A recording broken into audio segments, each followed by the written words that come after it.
What's going on, everyone? Welcome into the first ever live edition of Falcons Today.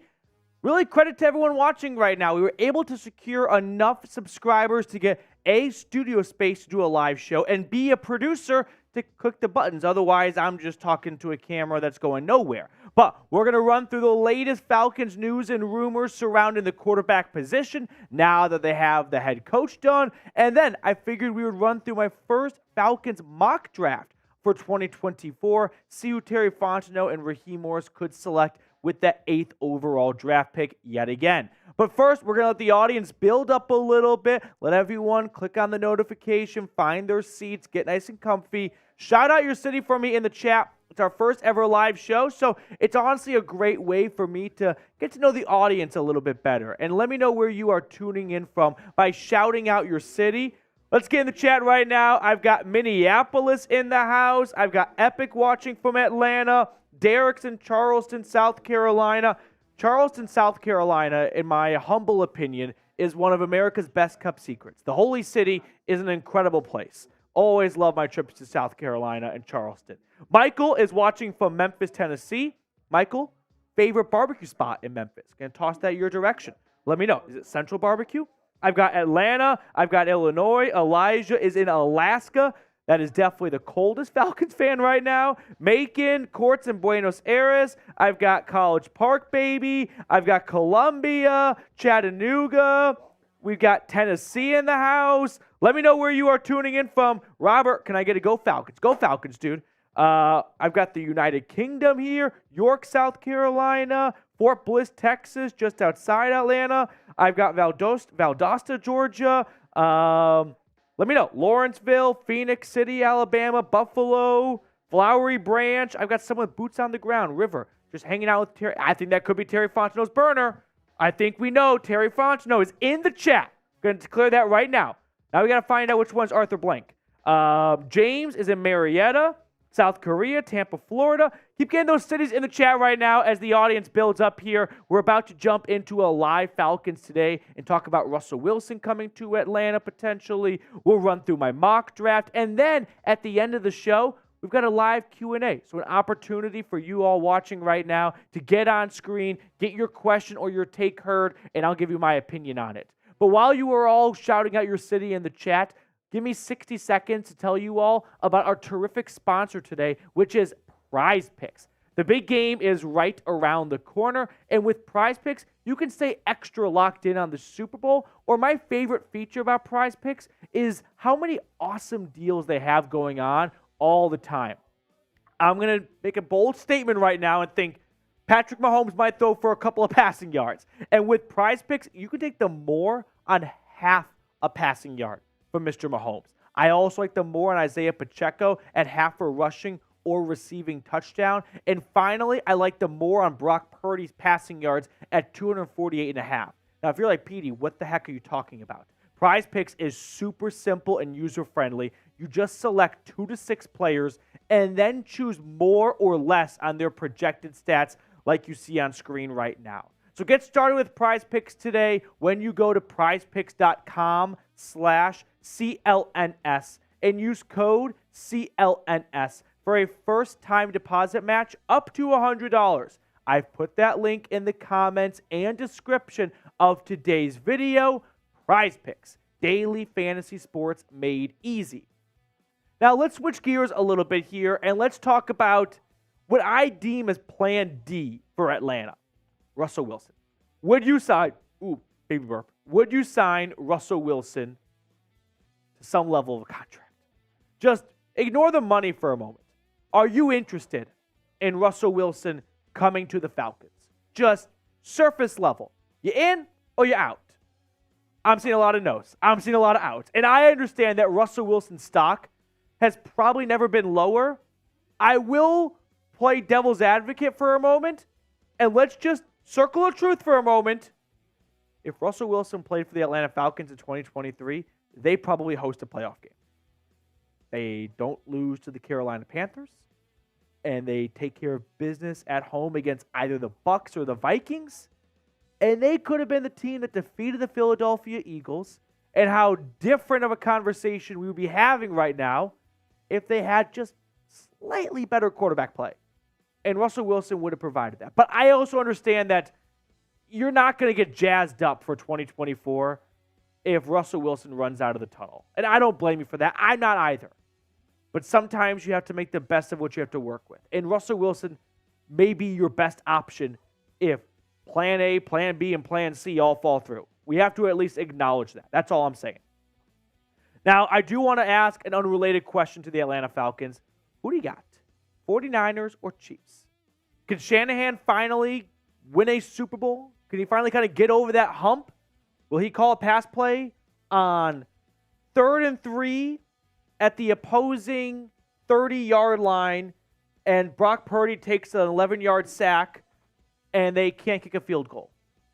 I think that might happen. You know, I'm going to call it right now. It'll be tied in the fourth quarter at the Chiefs 32, 3rd and 4, and Brock Purdy takes a 10-yard sack and they punt. Kansas City gets picked off, and then the 49ers redeem themselves. How about that? Holmes never turns it over in the big moment. He just doesn't make the mistakes. He played a full season, 17 games in the playoffs. I think it's either 7 or 9 interceptions. That's disgusting. It's either 39 touchdowns and 7 picks, or 37 touchdowns and 9 picks. He hasn't had an interception since that. Oh, the Bengals game in the AFC Championship game last year. Yeah, he's 11 touchdowns to no picks. Enough dick sucking for the Kansas City Chiefs. They're probably going to win. Who you got? 49ers or Chiefs? Let me know down below in the comment section. I'm giving shout-outs. Ty Man, what's going on, Ty Man? Good to hear you, buddy. I do not have the script. I had it, and I forgot it at home. So, no script for me. No script for me today.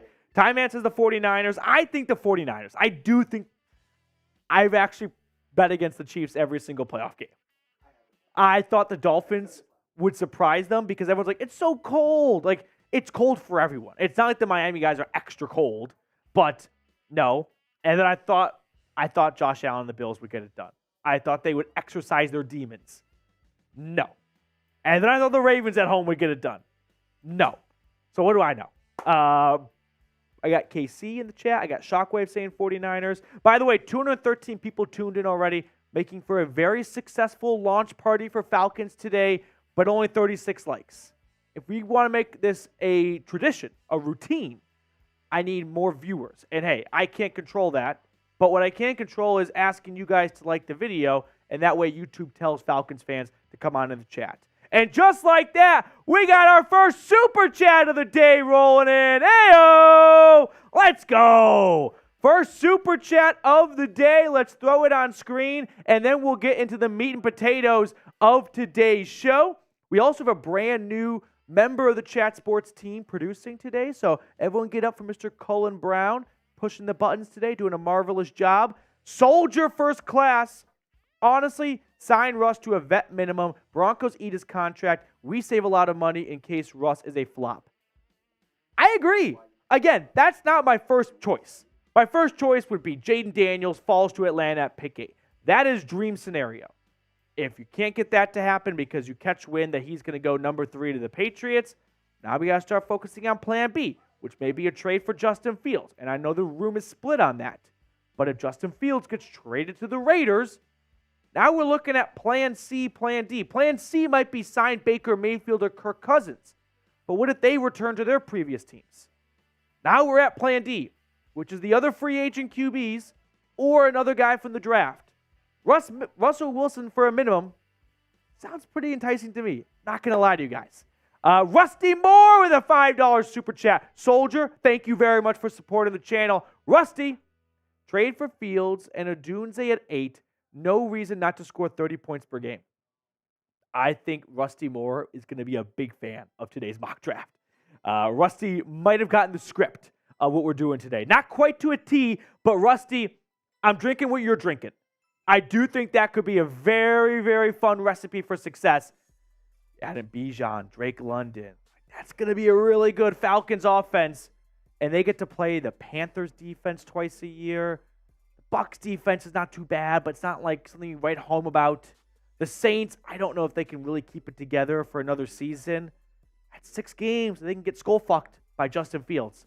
I'm kind of warming up to it. Okay, one more $5 super chat to get to before we jump into the show. This one rolling in from Trey Dukes. What's going on, Mr. Dukes? And just like that, no to Justin Fields. Not paying $45 million a year for a guy who has yet to string together any amount of consistency. Trey, I've got good news for you. You're not paying Justin Fields $45 million a year. I have seen this, like, I wouldn't call it a fallacy. I guess it's kind of a fallacy, a straw man argument of, I don't want to trade for Justin Fields because I don't want to be the team that eventually pays him big money. If the Falcons pay Justin Fields, that means Justin Fields has been successful in Atlanta. And if that's the case, you are not going to be upset about playing or paying your star quarterback. If Justin Fields does not work out, boo-hoo. Like, it cost you a second rounder. I'm not going to lose sleep over that. And you paid him his very cheap fourth-year rookie contract in 2024. And you probably picked up his 2025 fifth-year option, which, yeah, that would cost you about $22, $23-ish million. And that's not a small number, but it's not 45. So if your reason for trading for Justin Fields is we're going to be the team that has to pay him, says who? If he stinks, you don't have to pay him. And if he's great, awesome. You've got a great quarterback. Yeah, you got to pay him. But do you think Chiefs fans like get upset or Bills fans are like, I like this Mahomes dude, but not for what we're paying him? No. You've got a franchise QB. Write the damn check. What do you care? It's not our money. It's Arthur's money. Another super chat rolling in. Trey, I do appreciate the super chat, though. Gray Platts, what do you think about Morris? What do I think about Raheem Morris? I've been advocating, I would say, that Raheem Morris is worthy of a second chance as a head coach. I do think the hire is a bit bizarre based on where we started the search process, which was Arthur Smith was safe. Arthur Smith was safe. Arthur Blank woke up and decided, I'm 81 years old, and I want to make a splash move. I'm firing Arthur Smith so I can go get Bill Belichick. You interviewed Bill Belichick twice. You flew him out to your private island in the U.S. Virgin Islands. That sounded not that private island. Different island. Actually, flew him out to your private yacht off that island. So, regardless, then you kind of went with, I think, a good hire. I do think there were better hires out there. I think Mike Vrabel would have been a better hire. I think Bill Belichick. Are we going to just act like those 6 Super Bowls never took place? I know that the last couple of years have been stinky in Foxborough, but maybe a change of scenery is all that Bill needed. So I think Raheem Morris is very capable of winning a lot of games for the Falcons. I think he can win or take them to the playoffs. I don't know if he's the coach that can compete with the Eagles, although I don't think the Eagles are even the team to compete with right now, but compete with the 49ers, right? Go up against the juggernauts of the NFC or the juggernaut. That I'm not so much crazy, too invested in when I think Vrabel and Belichick could have done that for you. But all in all, I do think Raheem Morris is very capable of being a good coach for the Falcons. I'm a little bit queasy on his special teams, defensive and offensive coordinator hires.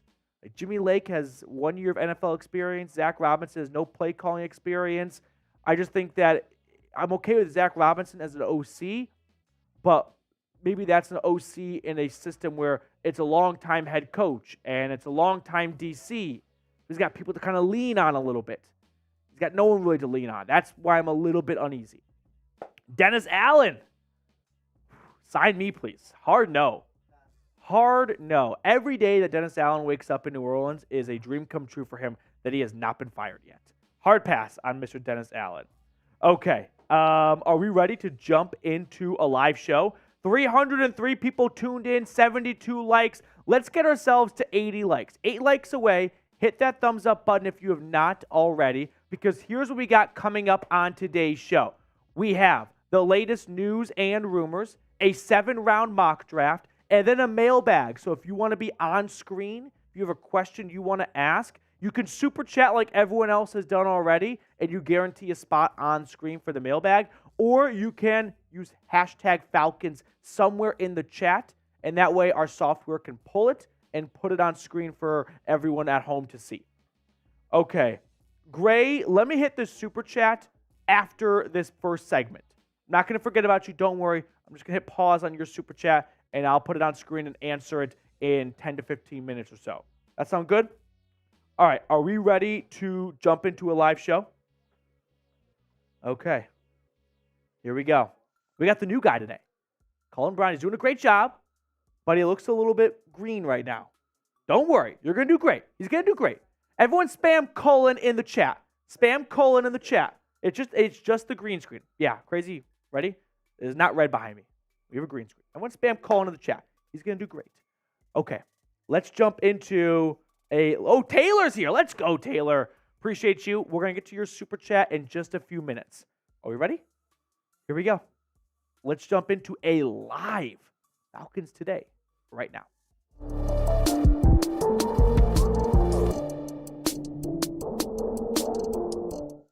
Welcome into Falcons Today by Chat Sports. Matthew Peterson here, recapping all the latest news and the rumors surrounding your Atlanta Falcons, starting with this guy, Russell Wilson. I know that the idea of signing Russell Wilson doesn't really get anyone excited. It doesn't get you super fired up or pumped up for the 2024 season. I understand that, and I wouldn't be either, to be fair.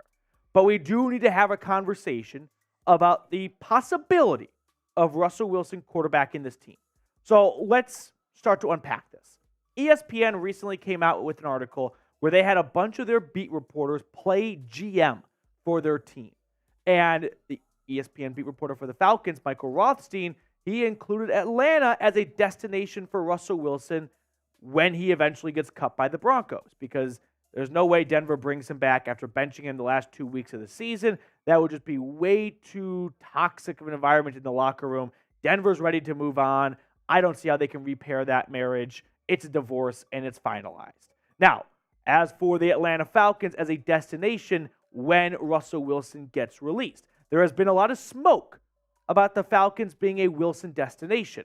On the Kay Adams show, for example, she had former NFL MVP Shaun Alexander. Never forget in The Office when Roy and Daryl traded Shaun Alexander for a defense. I'll never forget that.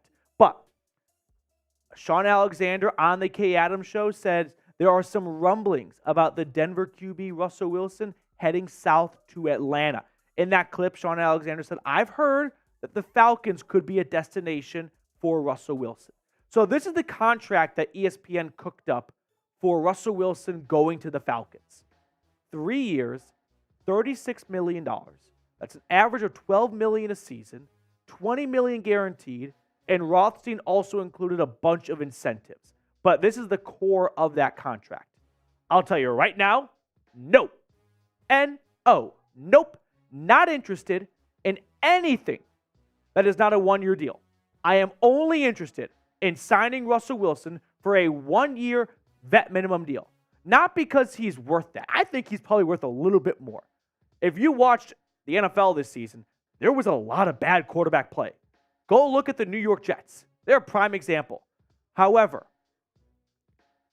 if Russell Wilson takes a vet minimum contract, well, that money is subtracted from what the Broncos owe him. It's like a college football coach buyout. But if he takes $10 million from the Falcons, well, that $10 million is subtracted from what Denver owes him. Why would he want to take $10 million from his new team and save $10 million from his old team if he's still getting the same amount of money? It's just who's writing the paycheck. So the Falcons should only sign Russell Wilson to a vet minimum deal. I'm not interested in guaranteeing $20 million so that in 2025, if they want to move on from him, just like Denver is doing right now, they've got some dead cap hits next season. 1 year only. Otherwise, we walk. Now, I can get behind Russell Wilson being an option to replace the quarterback play last season. Arthur Blank called out Desmond Ridder and Taylor Heineke pretty much all the way up to saying them by name during his end-of-the-year press conference, because if you put Russell Wilson on the Falcons last season, that team probably hosts a playoff game. That team probably wins the NFC South. They beat the Carolina Panthers on the road. They take care of business against the Buccaneers or the Vikings at home. They don't lose to the Cardinals on the road. Like, maybe not all 4 of those, but 2. And that would have been enough to win the NFC South. So while Russell Wilson might not scream like, let's get fired up for this upcoming season, oh no, same old Falcons, this is only a plan D type of scenario. So let me know, would you sign Russell Wilson? Yes or no? I'm not interested in Russell Wilson being my number 1 target if I'm Atlanta. But I can also live and understand a world that may very well become our reality where Russell Wilson is your best option if plan A, plan B, and plan C all fall through, which we'll talk about in just a moment. But let's give Rothstein an opportunity to kind of defend himself for giving this contract to Russell Wilson. Here's what he wrote in his ESPN article. The Falcons learned this season what below-average quarterback play can do to a franchise's playoff hopes. Owner Arthur Blank and CEO Rich McKay made it clear the plan is to win with this roster, and Wilson is the best option out there and has the most experience. The team around him would take pressure off Wilson with playmakers Bijan Robinson, Tyler Algier, Drake London, and Kyle Pitts all set for big roles in 2024. And the contract terms also allow for a fairly painless separation if it doesn't work out. I considered a Fields trade too, but here Atlanta retains its second-round pick and gets a quarterback upgrade on a decent deal for Coach Raheem Morris. It was that last bit that I'm going to have a hard disagree with for not trading for Justin Fields, because if your argument for trading for Justin Fields is, I don't think he's a good quarterback. All right, like we can have a good, fairly civil debate about that, right? We can maybe convince you otherwise, keep you on the same side, whatever. I can live with people going, I don't want to trade for Justin Fields because I don't think he's a very good quarterback. Okay, fine. If your argument is, I don't want to give up a second-round draft pick for Fields, now I've got an issue. Because no, you do not let a second-round draft pick stand in the way of a potential franchise quarterback. If you think Fields could be that next big guy, you don't let a second-rounder stop you from trading him. Let's take a stroll down memory lane, shall we? Let's look at some of Atlanta's recent second-round draft picks. Matthew Bergeron, this past season. I think he had a very good rookie year. Arnold Ebiketie took a big step forward in year 2. Richie Grant came in and now is a starting safety. Marlon Davidson. Who? Gone. Isaiah Oliver. Gone. Deion Jones had some really good seasons. Gone. Jalen Collins. Not even in the league. Gone. Rashid Hageman. Gone. So, if you are afraid of trading for Justin Fields because you don't want to have the opportunity to draft the next Marlon Davidson, shame on you. Shame on you. Now, to circle back to the Russell Wilson portion of the show, I'm only interested in Russell Wilson as Plan D. And I'm not joking. I've got Plan A, I've got Plan B, I've got Plan C, and Russell Wilson is Plan D. And we will run through those plans next up on the show. But first, a quick shout out to our sponsor today, which is Prize Picks. Thanks to Prize Picks, I had an absolute blast watching all the playoff games and making some money along the way. The way Prize Picks works is you pick 2 to 6 players, then choose more or less on their projected stats. So let me give you an example of what I am talking about. Take the Super Bowl. You might have heard it coming up, for example. Patrick Mahomes, I like the more on his half passing yard. I also like the more on Isaiah Pacheco at half a rushing or receiving touchdown. I feel like everyone thinks the Super Bowl is a game where the quarterbacks throw it 60 times. You're going to see the teams run the ball as well. And Isaiah Pacheco is a good nose for the end zone. I also like the more on Brock Purdy, 240.5 passing yards. Feels like there's some disrespect to a pretty good quarterback, in my opinion. So if you like my selections, feel free to ride with me. At least like the Patrick Mahomes one. But if you think I'm a big dum-dum, that's fine. I don't bat 1,000. Go fade me. But just do it at prizepicks.com/CLNS and use code CLNS for a first-time deposit match up to $100. I've put that link in the comments and description of today's video. Prize Picks, daily fantasy sports made easy. Now, let's run through why we may end up having a situation where Atlanta signs Russell Wilson. This is my doomsday for Atlanta. They miss out on drafting one of the top 3 QBs. Caleb Williams goes number 1 to the Bears. Drake May goes number 2 to the Commanders. And Jayden Daniels goes number 3 to the Patriots. We may catch wind weeks in advance of the draft that is each of those teams' intention. I'm sure they're going to try and throw some smoke screens out there and whatnot, but that is step 1 in a doomsday for Atlanta. Step 2, Justin Fields is traded elsewhere. He goes to Pittsburgh. He goes to Las Vegas. Doesn't matter. He gets traded, but it's not to Atlanta. So now the Falcons don't have any of their top 3 preferred quarterback targets in the draft available. Justin Fields is in a different city, and Kirk Cousins and Baker Mayfield re-sign with their current teams. If all those things happen, well, now we need to have a conversation about what the next best options are. Let's start with the draft. In my opinion, these 5 quarterbacks are all day 2 to day 3 QB targets. Possibility that J.J. Penix or Bo Nix sneak into the end of round 1, but I think those 3 guys are destined for rounds 2 and rounds 3. Michael Pratt, longtime starter out of Tulane, he's more of a late day 3, early day 4 candidate. And then Joe Milton, an absolute cannon of an arm, I think he's going to be one of the earlier day 3 quarterbacks to go. Now, of the first 3 QBs, if I had to pick 2 of them to take some serious interest in, I would go with J.J. McCarthy and Michael Penix.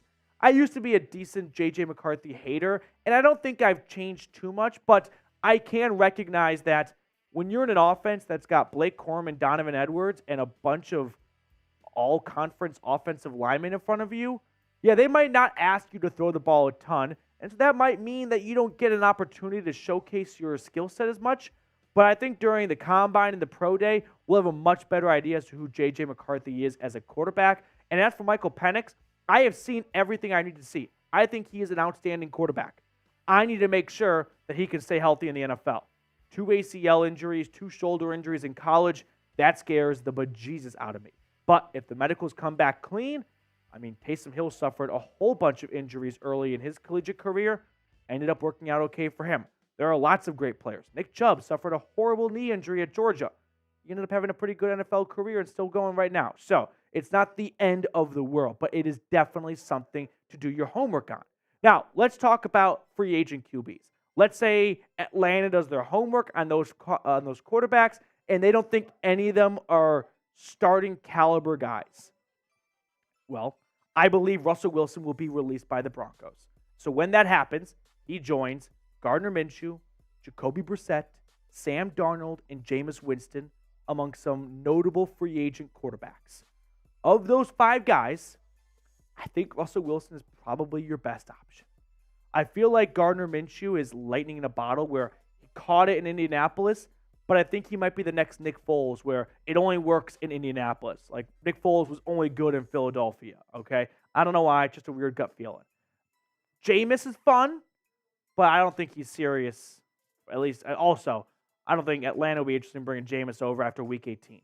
Sam Darnold, I think, could get an opportunity to regain a starting job, kind of like Mitch Trubisky did when he went to Pittsburgh initially. Didn't really work out for him in Pittsburgh, though. So, Russell Wilson, this past season, the last 2 years in Denver, we've all gotten our jokes off about Russ. But the reality is, I think we could all agree that if Russell Wilson was on the Falcons the last 2 seasons, Atlanta simply would have won more games. Just point blank in my opinion. So, if plan A is get Jayden Daniels at number 8, and he goes number 3, and plan B is trade for Justin Fields, and he goes to Las Vegas, and plan C is to sign Kirk Cousins, and he re-signs in Minnesota, plan D, I think, is Russell Wilson. So let me know, who will start at quarterback Week 1 for Atlanta? Don't be afraid. Shoot your shot in the comment section. And then if you end up being right, we can toast to you in September of 2024. So let me know who you believe will start Week 1 for Atlanta. That's going to do it for us on this edition of Falcons Today. Thank you so much for tuning in. I really appreciate those of you that take time out of your day to come hang out with us. If you have not subscribed yet, consider going ahead and doing so. Help us reach our next milestone, 19,000 subscribers, which we are closing in on.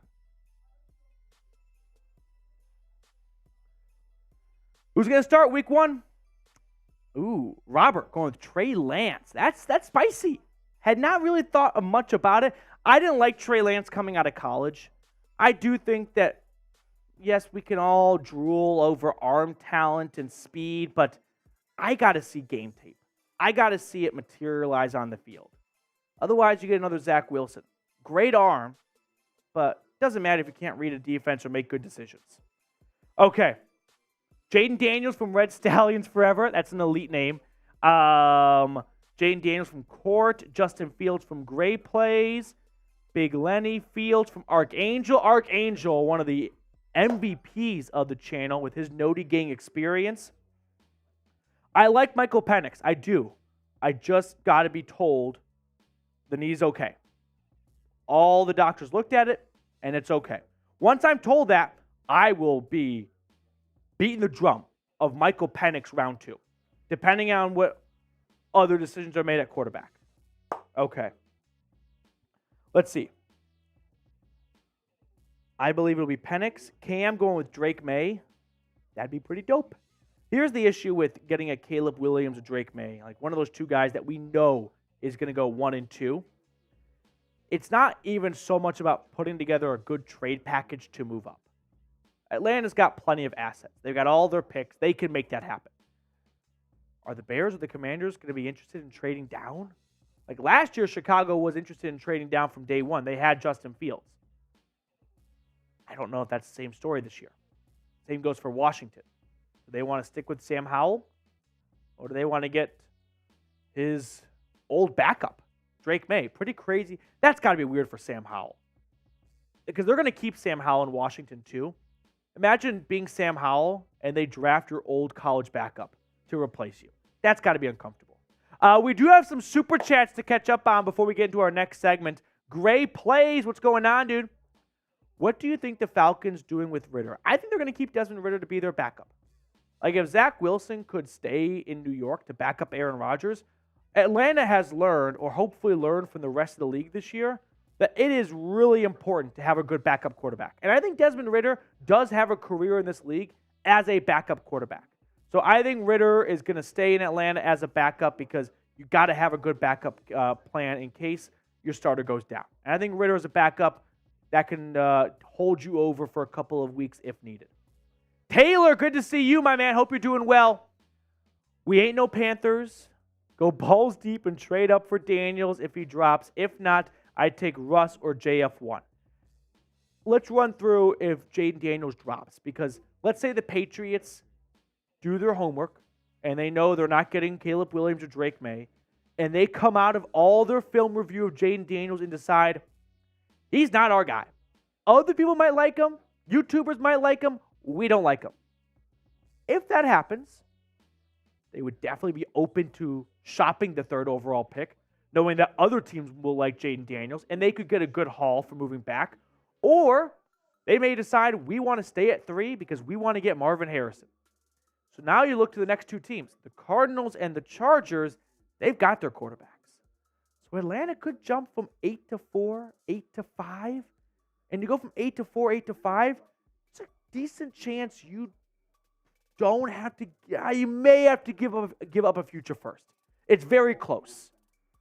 The Texans jumped up last year with the Cardinals, remember, after trading down initially, and they gave up a future first.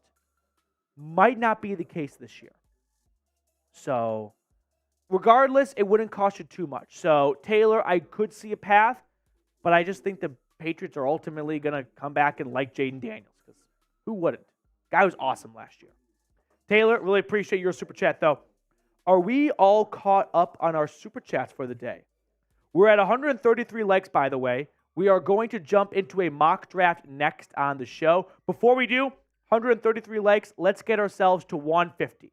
Can we get 17 more likes? I'm not asking for too much. 17 more likes. Let's go. 17 more likes, and then we are going to start my 7-round mock draft. Mock drafts are always interesting. I think everyone unanimously agrees it's fun to look at mock drafts, but also, unless I really, hopefully you agree, like the person giving the mock draft, I just want to see the picks and dip on out of there, which I know I might be advertising against myself, but I just want to be honest with you guys. We're at 155 likes. Let's go. Let's go. That's what I love to see. I love this guy. This is funny. Kenneth, please stop with the misinformation. Ridder is the starter, and there will be no QB drafted, period. Kenneth, Ridder couldn't even start the last game of the season. I don't know where you're even getting the idea that he's even the starter right now. If the Falcons played a game tomorrow, it would probably be Taylor Heineke starting. I think we found, I wouldn't say even Ridder's burner, because I don't think Ridder himself would acknowledge that. I think we found, like, Mrs. Ridder, his mom's burner. That's my theory on who Kenneth is. I guess it would be Mr., though. Okay. Are we ready to start? I think Sammy really wants to trade Kyle Pitts. I'm not sure, though. I can't get a good sense on that. Sammy, here's my suggestion to you. Put hashtag Falcons at the end of your spamming message. And that, I'm off screen. Ready? And 3, 2, 1. Abracadabra, I'm back on screen. Put hashtag Falcons at the end of the message. That way our software can pull it. Okay. Are we ready to jump into a 7-round mock draft? I'm excited. I love draft season. The NFL draft is one of my top 5 favorite sporting events of the year. Just the idea, and I know I sound like such a boring mom, but the idea of sitting on your couch and the Falcons are picking, you're like, I might be moving to Atlanta. And if they don't pick you, you're like, the next team up is Seattle. Now I'm going to Seattle. That's just so cool. To be going from Atlanta, Seattle, DC, all over. All right, let's do it. Let's jump into a live mock draft. Mock draft time 1.0 here on Falcons Today. We're going to run through all 7 rounds of the draft. I use PFF's mock draft simulator to make selections for Terry Fontenot. Now, the way I conduct mock drafts is not what I would do if I was the GM, because I'm not the GM and I'm not going to be the GM in April. So I do my best to try and think, what would Terry Fontenot do, right? What would the Falcons do? And we've got a decent sample size of previous drafts under Fontenot to have an idea of positions he values and then the type of players in those position groups that he values a lot. So let's at least refresh our memories with what picks Atlanta has in the upcoming NFL draft. They've got pretty much their full slate of picks. They got some extra picks from some day 3 trades, like Deion Jones going to Cleveland, stuff like that from a few years ago. But other than that, they've got their usual arsenal. So with that being said, let's jump into round number 1. We're in this mock draft. Caleb Williams went number 1 overall. Drake May went 2. Jayden Daniels went 3. So I missed out on all 3 of those quarterbacks. But that shouldn't be too big of a surprise. Marvin Harrison goes 4. The Chargers get a nice tackle for Jim Harbaugh. The Giants go Rome Odunze. And right before me, the Tennessee Titans took Brock Bowers out of UGA. So now I'm sitting here at number 8. And I go wide receiver Malik Nabers out of LSU. So let's get to know Malik Nabers a little bit better, because if you watched SEC football last year, he was hard to miss. He was all over the place in Baton Rouge. He was hauling in touchdowns left and right. He's 6 foot tall, 200 pounds. He is elite in the intermediate passing game. I wouldn't say he reminds me of Tyreek Hill, because no one reminds me of Tyreek Hill, but I think there's this overall false sense of Tyreek Hill is just a go route runner and he's just a deep ball guy. But Tyreek Hill does a lot of his damage yards after the catch. And that's what Malik Nabers does really well as well. Now, my con for him is he doesn't have that great separation downfield. Malik Nabers can make big plays, don't get me wrong. But he's not a X-receiver, vertical go route guy, at least not yet. Players can grow, they can develop into bigger roles. But at LSU, we saw him in the slot a lot, which that's okay for Atlanta because Drake London is an X-receiver. He works the sidelines extremely well. Malik Nabers, though, for the Tigers last season, 1,500-plus yards, 14 touchdowns. He averaged over 7 yards a reception. It's kind of funny that LSU will have 2 players go top 10 potentially and still lost as many games as they did. But this is a very good pick for Atlanta, not just because I think Malik Nabers is going to make a great wide receiver, but it's also a position of need for the Falcons. They don't have any returning wide receivers on their roster other than Drake London. Matt Collins, free agent. Van Jefferson, free agent. Scotty Miller, free agent. Kadero Hodge, free agent. All those other names were practice squad players. So they have got to rebuild their entire wide receiver room. And obviously, it's tough to do mock drafts before free agency because if the Falcons don't have a quarterback yet, that could alter this pick. But for now, pre-free agency, let's just err on the side of caution and let's go with Nabers at pick number 8. So that's my current mock draft pick for number 8. I do want to get everyone watching, though, involved in the comment section. So let me know what pick you would make at number 8 overall. Would you go with Malik Nabers? I like Brock Bowers. I like Rome Odunze. Don't get me wrong, but they went before me, so we do have to acknowledge the possibility of your favorite player might not be available at the 8th overall selection. Moving on to round 2, edge rusher time. I go Chris Braswell out of Alabama. So another need for Atlanta gets satisfied here with their round 2 selection. Chris Braswell with the 43rd overall pick would come to Atlanta. 6'3", 255 pounds. He is the freakiest of freaks. I know that some people look for production. Some people look for traits in a belief that they could develop more in the NFL. If you're a traits guy, he's your man. He squatted over 700 pounds, and then he jumped 38.5 inches in the air. And that was before his senior year of college, or his last year at Alabama. Don't you think he might even grow even more? Like, if you're looking for a guy who's an absolute horse of a human being, meaning he runs fast and he jumps high or just does everything well, that's him. The con, though, is the lack of production. Only 11 career sacks at Alabama. Now, he sat behind some really good players. I don't know if you're familiar with guys like Will Anderson Jr. or Dallas Turner, but it's tough to get on the field a whole ton when those players are above you on the depth chart. So he might be a snake in the grass that slips into round 2 because he didn't get a whole lot of opportunities at Alabama, but that would change in the NFL.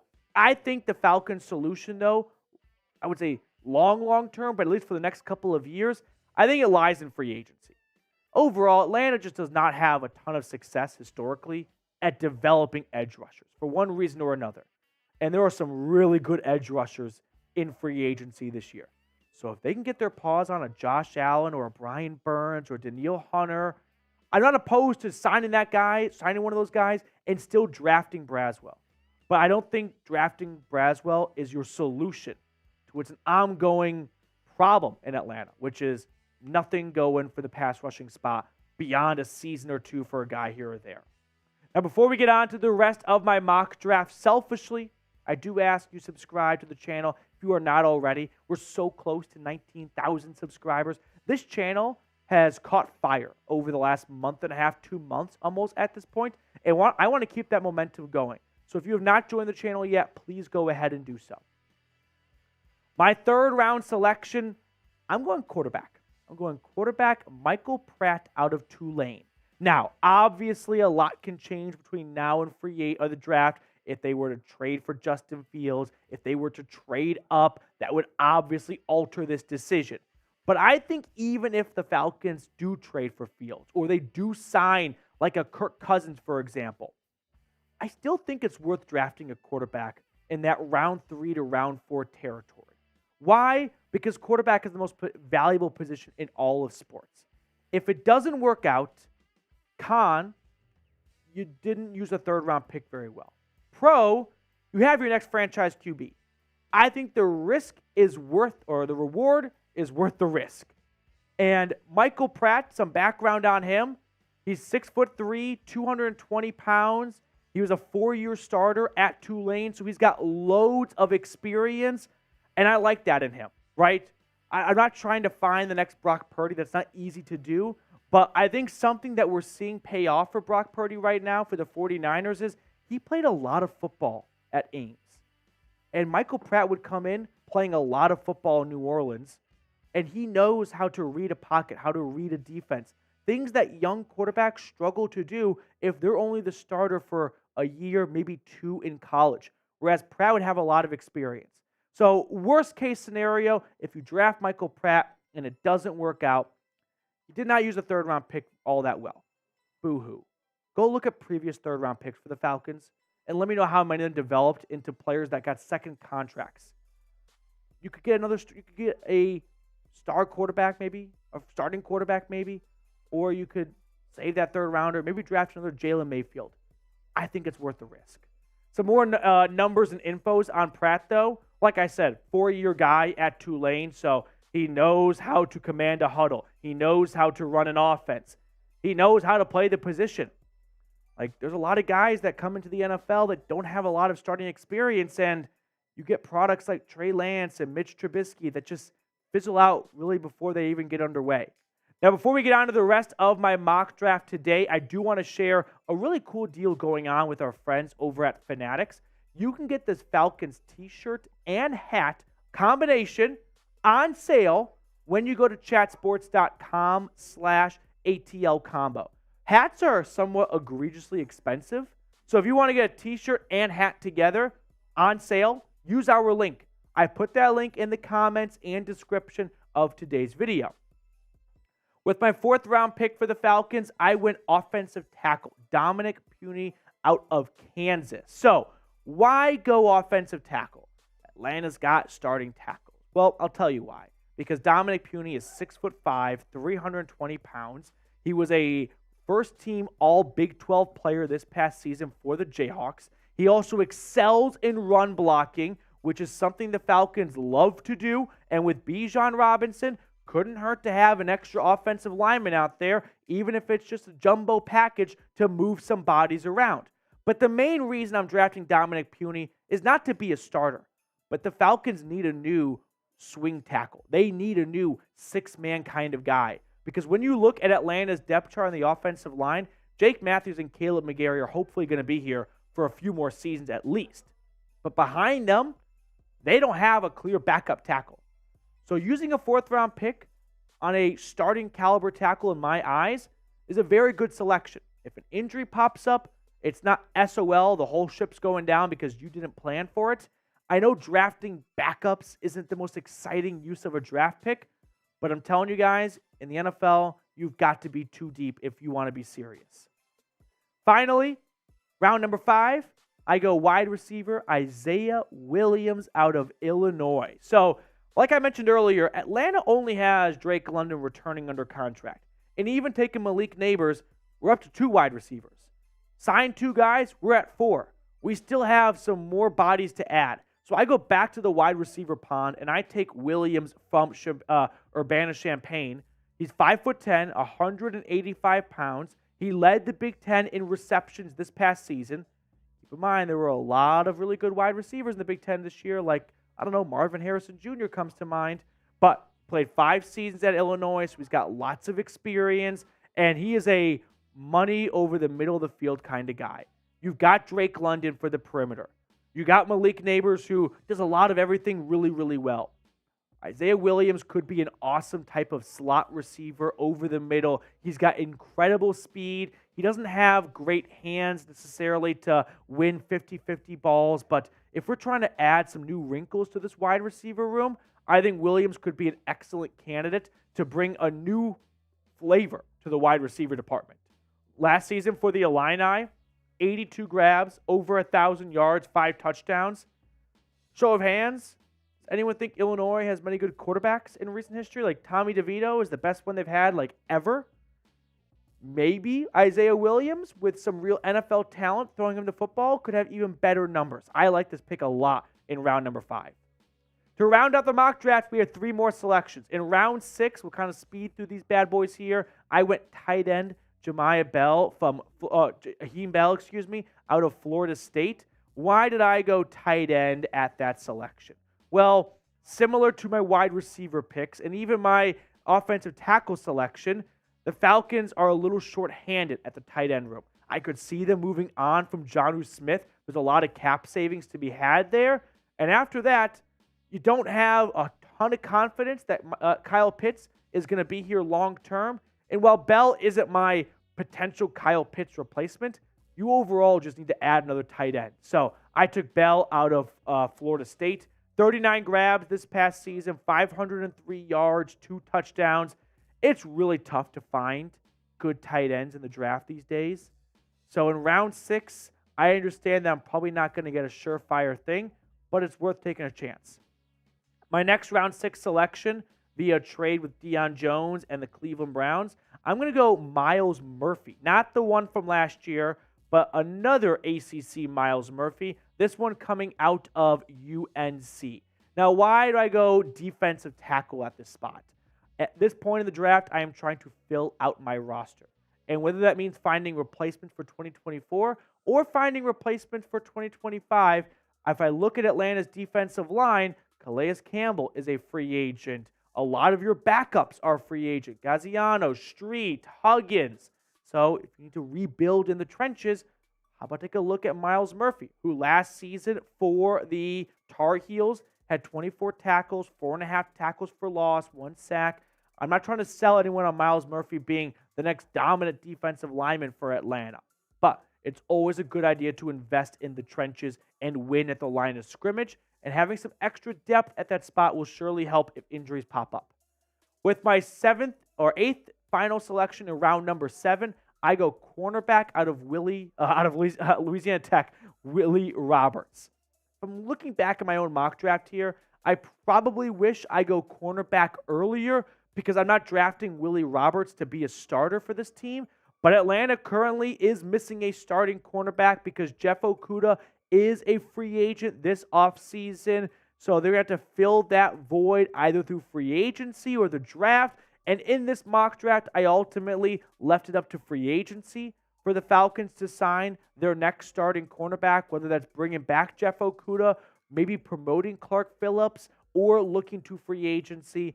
So looking back here, I'm definitely leaving a lot in free agency to still fill, but I like adding very important positions in the draft.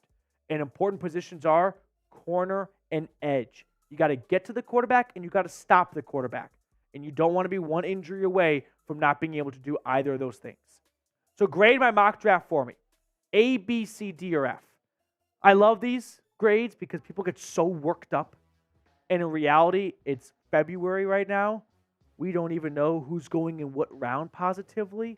But yet people are still going to be so passionate about how bad of a mock draft that is. So do your worst. Give me your worst. Grade my mock draft. A, B, C, D, or F. There they are. The Fs and the Ds and the Cs. I love it. Tale as old as time. Time Man says B. Ben says B. Boss Tucker says F. Archangel says C. Tremor says B. Red Stallions Forever. A. Thank you. A. I think the people are giving me B's or C's, or not even B's, but I didn't take starters in round 3s and round 4. And I like to have at least something growing in the farm system at quarterback this year in the draft. Even if you trade for Justin Fields, if you sign Kirk Cousins, I'd like to have something going there. That way, if it doesn't work out, you're not completely starting from scratch.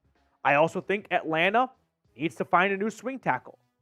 They are one injury away from 2 guys that have been very available throughout their entire career. Jake Matthews was an Iron Man. Caleb McGarry has been available for pretty much his entire career. But I don't want to bank on those 2 guys playing all 17 games and not have some sort of backup plan in place. Superstar giving me an A. Chris giving me a C. Robert giving me a C. Little Shiesty, appreciate you, giving me an A. Crazy Horse giving me a C. Falcons prods. Only people who are saying A are the same people who think Ritter should start. Jay Coop. Bro, that draft sucked. What's wrong with Malik Nabers? If I told you the Falcons draft Malik Nabers, is your one-word reaction, that sucked? No. Come on. Okay. Ben, draft edge at 8. I get that. I can understand. And hey, that's why I said earlier, it's tough to do these before free agency. Because if Atlanta goes and signs T. Higgins in the offseason, they're probably not drafting Malik Nabers at 8. They're probably going edge rusher at that point.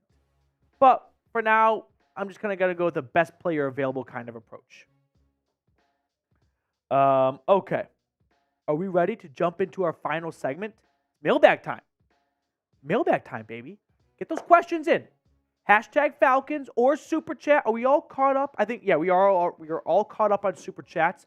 So if you Super Chat, we guarantee your question gets on screen. Sam, if you can help call in the Super Chats that have questions, will lead our mailbag.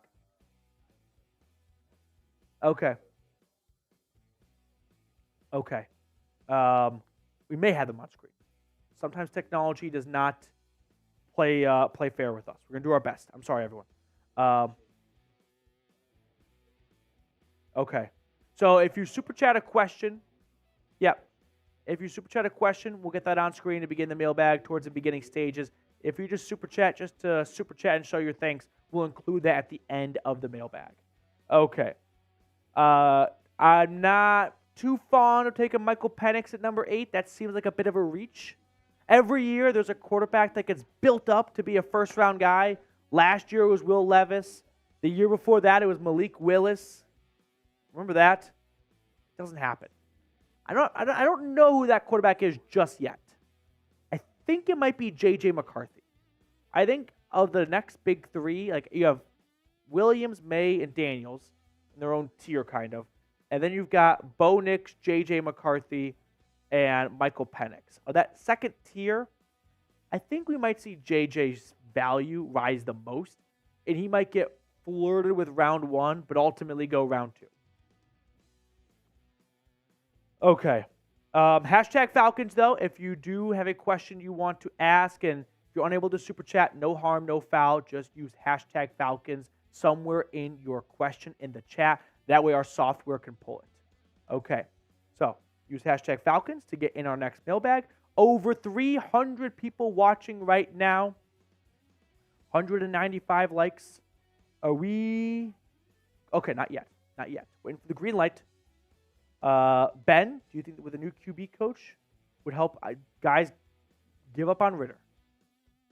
Like, just stop. I remember last year, so many people got so mad at me for not being a bigger Ritter believer. Look where we are now. We're looking for a new starting quarterback. Okay. Here we go. Crazy Horse. We got... I give it a B. I appreciate that. Thank you very much. Thank you very much. Archangel seems like a fun guy to hang out with. He's always laughing. Everyone likes to go to the movies with the guy that laughs really hard because it's just contagious. Then you just start laughing. Okay. If you do have a question that comes to mind at the last moment, you're more than welcome to super chat. That way it's guaranteed to get on screen. Otherwise, producer Cullen, he kind of picks his favorite questions, actually, and I don't know what he's feeling today, so you're at the mercy of the producer to pick questions. But we're going to do great. We're going to get through our first mailbag together. I love it. I love it.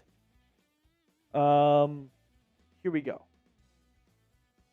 Sammy Lewis, hear me out. Trade Pitts. I think here's what's going to be interesting. Does Kyle Pitts get classified as a wide receiver or a tight end? If you didn't know he played tight end in college and you just watched him play in the NFL, you'd probably assume he's a wide receiver based on where he lines up the most. But there's a big fifth-year option price tag difference between being a wide receiver and being a tight end, like a $10 million difference. And that will very much sway the Falcons' decision on picking up his fifth-year option. Are we ready to jump into this? Okay, so if we got some super chats with questions in them, we'll include those early in the mailbag. If we got super chats that are just for the sake of super chatting, we'll kind of end the mailbag with those. Does that make sense to everyone? We all on the same page? All right, boys and girls, let's do it. Let's jump into a Falcons mailbag. Mailbag time here on Falcons Today. Matthew Peterson answering questions during our live show, which aired Thursday at 5 p.m. Eastern. So tune in next Thursday if you have a question you want to ask. But I'm going to react and answer the questions you guys have for me today. So without further ado, let's jump into our first question coming in from Soldier First Class via Super Chat. Honestly, sign Russ to a vet minimum. Broncos eat his contract. We save a lot of money in case Russ is a flop. If Atlanta does end up signing Russell Wilson, I think a lot of other things fell through. They were higher up on their plan A, plan B, plan C list. And I hope it is only for a vet minimum. Because whatever Russell Wilson makes from his next team, if/when he is released by Denver, that new salary is subtracted from what the Broncos owe him. So it would probably be in Russell Wilson's best interest to take a vet minimum deal so his next team has more money to spend on other players in the free agency. And it doesn't help out the Broncos by saving them a couple $1 million because he took a big contract or big-ish from his next team. Rusty Moore, trade for Fields and draft Rome Odunze at number 8. No reason not to score 30 points per game. I don't think we're going to get everyone on the same page as to whether or not it is a good idea to pursue Justin Fields. I like the idea of trading for Justin Fields if I'm Atlanta. I think Justin Fields is a really good quarterback. I think he has great accuracy down the field, excellent velocity on his passes, and I haven't even gotten to his running ability. His biggest knocks are the turnovers and holding on to the ball too long. I think with better coaching, holding on to the ball too long can go down. And turnovers, a lot of that's a product of holding on to the ball for too long. So if you just reduce one issue, a lot of the other problems are going to go down as well for JF1. Trey Dukes, and right on cue, no to Justin Fields, not paying $45 million a year for a guy who has yet to string together any amount of consistency. If you don't like Justin Fields because you haven't seen enough consistency from him, I'm not going to argue with you on that front. That has been a problem. But if you don't want to get Justin Fields because you don't want to be the team that pays him, I disagree with that. You don't have to pay him $45 million. No one's holding a gun to your head. He's got one more year left on his rookie contract, and then there's the fifth-year option, which is a little over $20 million. And if Atlanta does trade for Fields, they likely will pick that up. And if it doesn't work out, worst-case scenario, 2025, you've got a quarterback with $20-ish million guaranteed that you might have to move on from. And if you do have a great career or a great immediate success with Fields and you do decide to extend him, awesome. You've got a great quarterback. Who cares how much it costs? You think Chiefs fans or Bills fans complain about how much Josh Allen or Patrick Mahomes are making? No. They are happy to have a franchise QB. Every team is searching for one. And it's not easy to find. So the least problem Falcons fans should be worrying about is we might get Fields and have him play so well that we pay him $45 million. Is that really the biggest problem you have going on? Not a problem in my eyes. Let's go, Falcons. What do you think about trading A.J. Terrell to move up in the draft? Interesting idea, because I do think A.J. Terrell is sort of right on that line of an untouchable player, but also could be available for the right price. And if A.J. Terrell is standing in the way of Atlanta pulling off a trade to go from 8 to 1, from 8 to 2, to get the franchise of their future, or get the quarterback of their future, I probably pulled the trigger on the trade, to be honest with you guys. I like A.J. Terrell. You can look at his stats over the last 4 years. I think he's a really good corner. I think he's going to get a nice contract extension. I don't think A.J. Terrell is a top 5 cornerback in this league. I think he is between 8 and 12. I think he's right there as a top 10 or just outside top 10 cornerback. And if ultimately A.J. Terrell is what's holding up a trade to go through to go get Caleb Williams or Drake May or Jayden Daniels, obviously I'd have to know what the other trade compensation being included is, but I could make peace with moving on from A.J. Terrell to get the next QB of the future. Now let me know, would you trade Terrell to move up? I like A.J. Terrell. I think he's a good corner. I do think he is a piece that you could stomach moving on from if that means you get the superstar QB you have been searching for since you moved on from Matt Ryan. But give me your opinion down below in the comment section. Gray plays. What do you think about Raheem Morris? I think Raheem Morris is a good coach. I think he was a great candidate. I think he was worthy and deserving and earned a second opportunity to be an NFL head coach. Everyone says great things about him. I'm excited to see what he's going to do in Atlanta. I also think there were better options out there, and I know that's where people get really mad and throw tomatoes at the screen. But yeah, I'll say that I think Mike Vrabel or Bill Belichick or Ben Johnson would have been a better hire. Now, I don't know if we'll ever know how close they ever were to hiring one of those guys. They never really went all that far with Ben Johnson, just one interview. But I can rally around Raheem Morris. I can be upbeat and be optimistic about it. But I don't think this is a surefire home run hire. No question about it. Great Plays, appreciate your question. Oh, another one from Great Plays. What do you think the Falcons doing with Ridder? I think he's going to stay and be the backup. Atlanta learned this year, a lot of teams, every team should have learned this past season, that about half of the starting quarterbacks are going to go down with an injury at some point. It's a coin flip, whether it's you or the team next to you. It was not really the Falcons last season. Like, Ridder didn't get hurt. They just benched him. They would be wise to hold on to Desmond Ridder as a backup because it's so important to have a good backup. Like, if you're ranking all 53 players on your roster, power ranking them, backup QB should not be one of the last 5.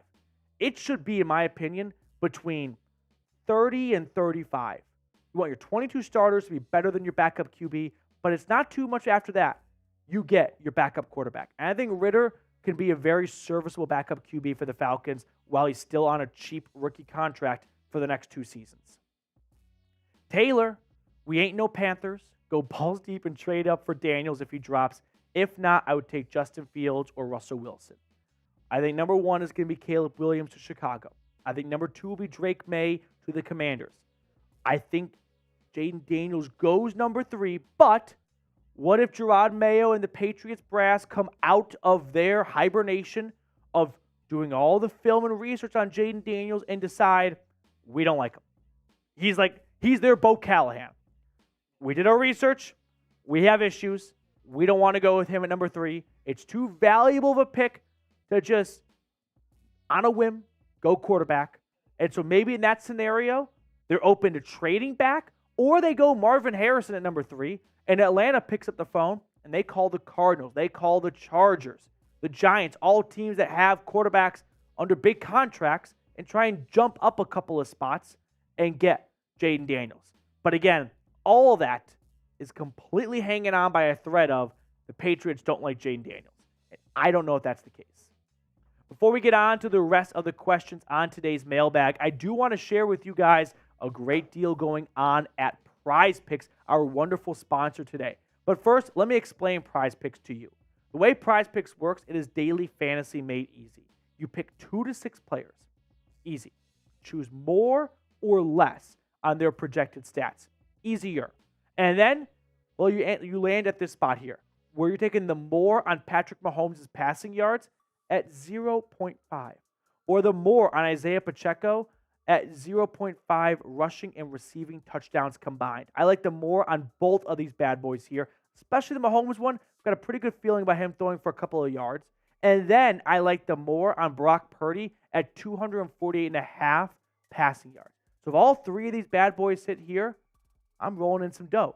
So if you like my selections, come ride with me. PrizePicks.com/CLNS and use code CLNS for a first-time deposit match up to $100. I put that link in the comments and description of today's video. Prize Picks, daily fantasy sports made easy. Jay, next one up on the show. I trust Zach Robinson, so whoever he puts at QB, I will be happy with. Look at this man's track record at QBs. Let's all chill and trust the OC. Track record. He's only coached one team, the Rams. What track record are we talking about? I'm not saying that Zach Robinson can't be a good offensive coordinator, but I don't think this is the argument to make for he's going to get the best out of any quarterback. Like, maybe he's the next Bobby Slowick, right, who was somewhat of an under-the-radar hire by the Texans and did a phenomenal job with C.J. Stroud. But I do have a little bit of concern of Raheem Morris, first time being a head coach in well over a decade in terms of, like, building a staff like he did in Tampa Bay, okay? You got a first-time DC in Jimmy Lakes, the NFL level. You got a first-time OC. There's a lot of firsts going on in Atlanta. I think I would have preferred some extra experience. That's all. Slim Reaper. We got to get a pass rusher. Yeah, Bud Dupree is a free agent, but Arnold Ebiketie is coming back, still on his rookie deal. Zach Harrison, hopefully takes a big leap in his sophomore season. But I do agree that the Falcons do need to add some more pass rushers. And this is a good year to be in the hunt for pass rushers because you've got guys like Josh Allen from Jacksonville, Brian Burns, Daniil Hunter, some really good edge rushers about to hit the market, all under the age of 30. Falcons prods, what's going on, dude? No hate, but I'd rather draft Penix at number 8 than Malik Nabers, or at least trade back and take Penix because I honestly don't think we leave the first round without a QB. It's really tough to say before free agency what the Falcons do in round 1 because if they go with Justin Fields, they sign Kirk Cousins, like that obviously impacts their decision for round 1. I don't think you should go Malik Nabers. I don't think you should go Michael Penix at number 8. If you really love Michael Penix, maybe trade back, right? But I think Michael Penix is more of a round 2 quarterback. And the Falcons have a pretty early round 2 pick. And we saw last year they traded up to get Matthew Bergeron. Last year the Tennessee Titans traded up to get Will Levis. I like that plan more for Michael Penix if I'm Atlanta. Ben, what's going on? Draft edge rusher at 8. Then sign an edge in free agency. Then trade back in the first and draft McCarthy. Well, Ben, it doesn't really add up because you're drafting edge rusher at 8. So you can't trade back again if you took an edge like Dallas Turner at number 8. But I'm not opposed to like double dipping at edge rusher. If you want to go Dallas Turner and Josh Allen, like really unleash hell on Derek Carr and Baker Mayfield and Bryce Young, I'm not going to be opposed to that all that much. But I don't think you can do all of those things right there. As for J.J. McCarthy, I'm going to watch him very closely at the Combine. How does he perform when he's asked to make deep throws down the field with accuracy? We didn't see a whole lot of that at Michigan. I'm excited to see that as the offseason and the pre-draft process progresses. ATL Fan 52, any chance of a Justin Jefferson trade if the Vikings don't want to pay him? Very interesting. I have heard some very low-level chatter that the Vikings may entertain a trade of Jefferson because they feel they're heading towards a rebuild, and it doesn't really line up to make Justin Jefferson the highest-paid wide receiver in NFL history and then proceed to suck. So if they could get an absolute king's ransom for him, maybe they would at least pick up the phone and discuss it. I think it goes without saying, Justin Jefferson's a phenomenal wide receiver. Like, you can look at his stats. I don't need to convince you that Jefferson is the best wide receiver in the NFL, in my opinion. Like, you could argue with him about Tyreek Hill or Jamar Chase, but if I'm picking a wide receiver for the next 4 or 5 seasons, I'm going with Justin Jefferson, and it would cost you a lot. Like, we're talking at least 2 first-rounders. So let me know. Would you trade 2 first-rounders for Justin Jefferson? I think that's where the conversation would have to start. You'd probably have to toss in more. Like, if they trade just a first for Jefferson, they're not making anything out of it. They're getting the first-round pick they used on Jefferson back. They want more, and they deserve more. And I think it might cost more than just 1 extra first-rounder, right? The Chiefs got a whole bunch for Tyreek Hill in terms of, like, second- and third-round picks, Devontae Adams. Like, I think for the age of Justin Jefferson, it might be 2 firsts and a second. And that's steep, but it's a surefire thing. If that really was all it took, I would do it. Slim Reaper with a $5 super chat. In free agency, we should pursue Brian Burns after Charles Johnson's signing years ago. I'm scared to sign former Panthers edge rushers. Oh, should we pursue him? I'm not the biggest Brian Burns truther out there. I always thought it was a little bit odd back like 2 years ago when the Rams were really interested in Brian Burns and Carolina turned down like 2 firsts, like 2 seconds. I'm like, guy's good. Is he some defensive player of the year candidate that I don't know about? Because I'm not the biggest Brian Burns like fan in terms of he's the next surefire thing. I think he's a really good pass rusher. I do. I don't know if he's worth what people were giving up in trade offers for him, or what some teams might be willing to pay for him.